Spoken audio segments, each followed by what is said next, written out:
Kok saya curiga ke arah sana? Bukan seperti yang saya katakan di video sebelumnya.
Halo, selamat pagi.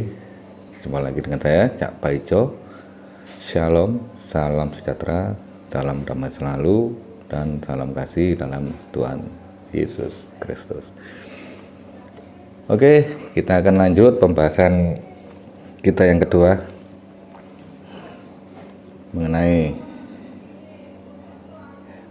penglihatan yang saya dapat di malam tahun baru. Oke, yang kedua ini saya akan masuk ke pembahasan tentang adanya badai yang akan muncul di bangsa ini. Karena di penglihatan kedua saya itu muncul gambaran sebuah padang gurun yang di sebagian wilayahnya itu mengalami badai. Badainya lumayan cukup besar. Dan di tengah badai tersebut muncullah sosok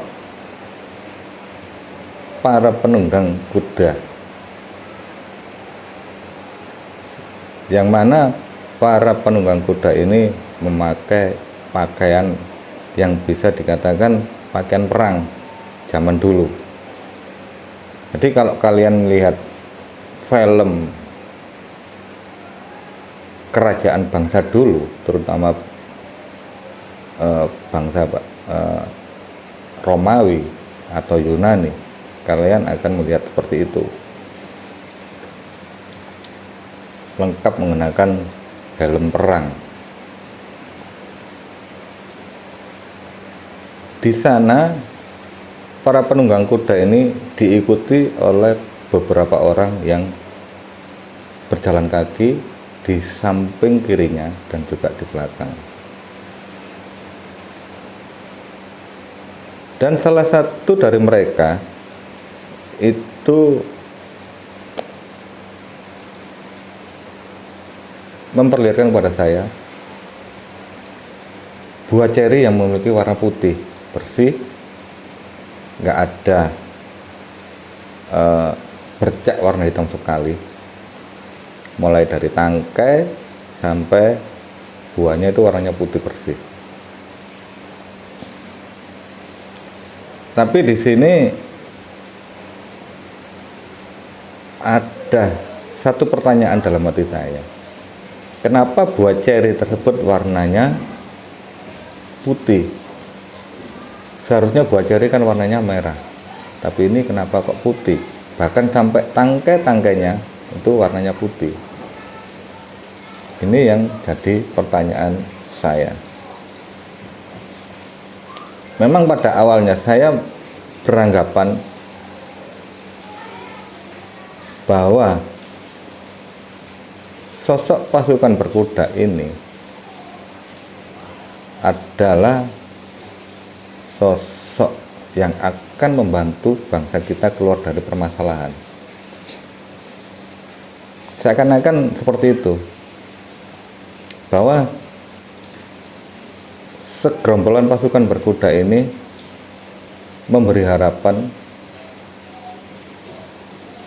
kepada kita bahwa dia yang akan menolong kita, yang akan menolong bangsa kita. Hal ini bisa dilihat dari salah satu dari mereka memperlihatkan kepada saya buah ceri yang ada di telapak tangannya yang warna putih. Tapi kalau kita balik lagi atau kita mempertanyakan kembali, kenapa kok warna putih? Kalau warna merah kita sudah tahu kan, buah ceri kan seharusnya warna merah, bukan putih. Yang dikhawatirkan warna putih dari buah ceri itu adalah sebuah kamuflase, sebuah kedok untuk menutupi mereka yang sesungguhnya.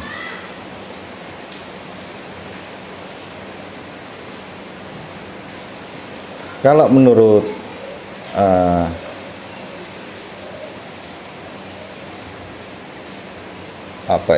arti dari buah ceri yang saya baca di internet, buah ceri itu memiliki arti yang sangat bagus. Dia memiliki arti cinta, arti sebuah hubungan. Jadi kalau sampai buah ceri itu yang memiliki warna putih hanya sebuah kedok, ini yang perlu kita waspadai. Karena apa? Kalau seandainya itu jujur buah itu warna putih, ini sangat bagus sekali, bahwa bangsa kita akan mengalami pemulihan, bangsa kita akan mendapat pertolongan dari sosok tersebut. Tapi kalau itu hanya kedok saja, ini bisa tambah rumit, tambah ruwet gitu. Kenapa tambah ruwet? Karena saya mempertanyakan, kenapa setelah mereka atau salah satu dari mereka memperlihatkan buah ceri tersebut kepada saya, mereka kok balik lagi ke arah badai itu berada, diikuti beberapa orang yang mengikuti mereka yang berjalan kaki. Kalau logikanya, kalau kita sudah keluar dari permasalahan yang ada, keluar dari badai ini kan menggambarkan sebuah permasalahan. Kenapa kita harus balik lagi ke sana? Bukankah orang yang mengalami permasalahan berusaha keluar dari permasalahan tersebut? Tapi kenapa di sini begitu keluar dari permasalahan kok mereka balik lagi ke arah badai itu? Bahkan orang yang mengikuti mereka yang berjalan kaki itu masih mengikuti mereka masuk ke dalam badai itu lagi. Karena yang saya lihat, orang yang berjalan kaki ini tidak memakai pakaian perang seperti pasukan berkuda ini. Yang berjalan kaki ini memakai pakaian pada umumnya, seperti halnya orang yang tinggal di padang gurun. Saya curiga akan munculnya sosok yang menginginkan suatu permasalahan bagi bangsa ini. Kok saya curiga ke arah sana?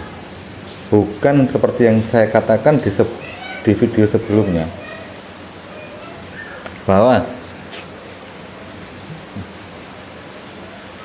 pasukan berkuda ini saya menganggapnya adalah sosok malaikat yang akan membantu kita. Tapi kalau dilihat dari urutan yang saya lihat, saya curiga ini bukanlah sosok malaikat yang akan membantu kita atau bangsa kita keluar dari permasalahan. Malah sebaliknya, mereka lah yang membuat badai itu sendiri. Jadi kita perlu waspada di kedepannya.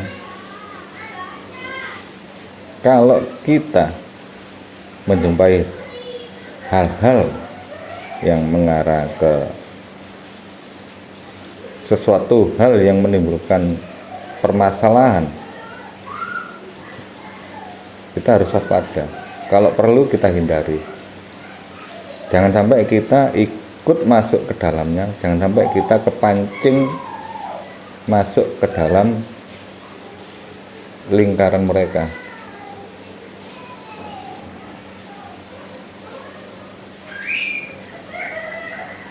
Jadi kalau saya balik ke teman-teman semua,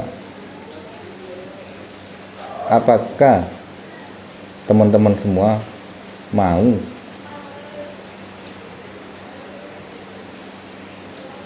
badai itu memporak-porandakan kehidupan kita? Apakah kalian mau? Ini badai, bukan masalah yang sepele. Badai ini akan memberi efek kepada semua orang yang ada di sekitarnya, bukan hanya satu orang, melainkan banyak orang yang akan terkena dampaknya. Saya kembalikan ke teman-teman semua, apa yang harus kalian lakukan kalau menghadapi hal semacam ini? Kita perlu waspada, karena sekarang itu banyak sosok yang muncul yang berusaha menawarkan apa yang terbaik, berusaha menawarkan bahwa akulah yang bisa menangani permasalahan ini, akulah yang akan bisa memberi harapan pada kalian, pada kita semua. Ini perlu kita waspadai. Jangan sampai kita terkena dampak dari permasalahan itu sendiri. Karena permasalahan ini muncul karena bisa dikatakan itu nafsu, keinginan yang terlalu berlebihan, sehingga mereka nggak mau tahu dengan apa yang di sekitarnya. Jadi prinsipnya mereka menggunakan yang penting apa yang diinginkan harus tercapai, apapun caranya, apapun resikonya harus tercapai. Ini sangat bahaya sekali. Jadi saran saya, tetap waspada, jangan mudah percaya dengan berita-berita yang beredar di media sosial. Jangan langsung percaya dan ditelan mentah-mentah semua berita yang beredar di media sosial, baik itu media nasional, media internasional, atau media individu yang memberitakan hal-hal yang ujung-ujungnya kalau kita baca itu membenturkan keadaan, yang ujung-ujungnya itu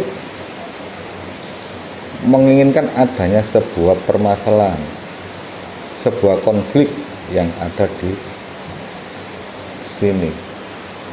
Itu perlu kita waspadai, jangan mudah percaya. Harus kalian cerna lagi, kalian telaah lagi, apakah benar yang kita baca ini, yang kita lihat ini, apakah benar seperti itu. Tolong hati-hati. Tapi di lain hal, saya percaya meskipun bangsa kita akan menghadapi sebuah permasalahan yang besar atau permasalahan yang cukup rumit, saya percaya ada sosok yang bakal membantu bangsa kita keluar dari permasalahan ini.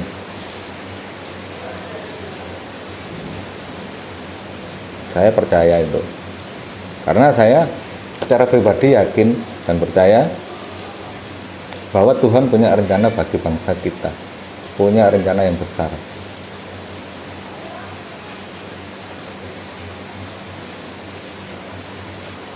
Apapun yang terjadi, suatu saat si penunggang kuda ini bakal terungkap, bakal, istilahnya semua orang bakal tahu siapa mereka sebenarnya. Karena di penglihatan saya yang ketiga dan keempat itu merupakan jawaban dari apa yang ada.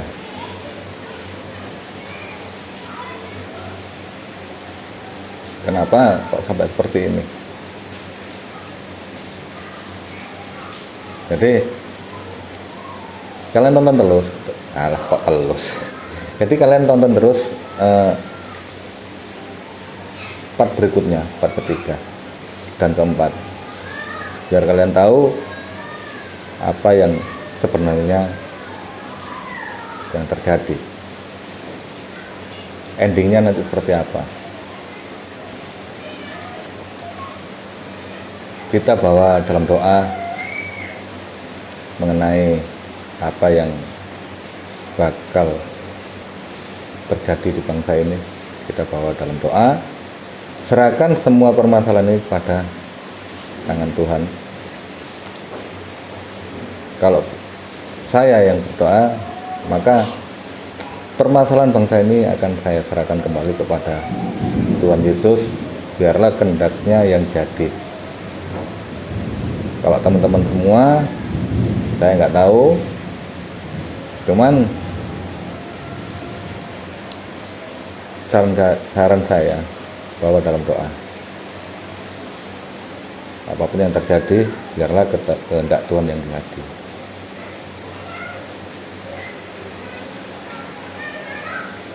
Semua orang punya rencana, semua orang punya keinginan, baik itu baik ataupun buruk. Tapi yang memberi keputusan adalah Tuhan, bukan kita. Jadi kalau permasalahan atau keinginan baik itu terwujud, ya keinginan Dia. Kalau keinginan kita jelek terwujud, ya itu kehendak Dia. Dari semua itu pasti ada hikmahnya. Kenapa kok sampai hal yang baik dan buruk diizinkan terjadi oleh Tuhan? Pasti semua itu ada hikmahnya. Dan jangan sekali-sekali menyalahkan Tuhan. Kenapa kita harus mengalami hal seperti ini? Jangan pernah menyalahkan. Kita introspeksi, kenapa sampai terjadi. Oke lah, kita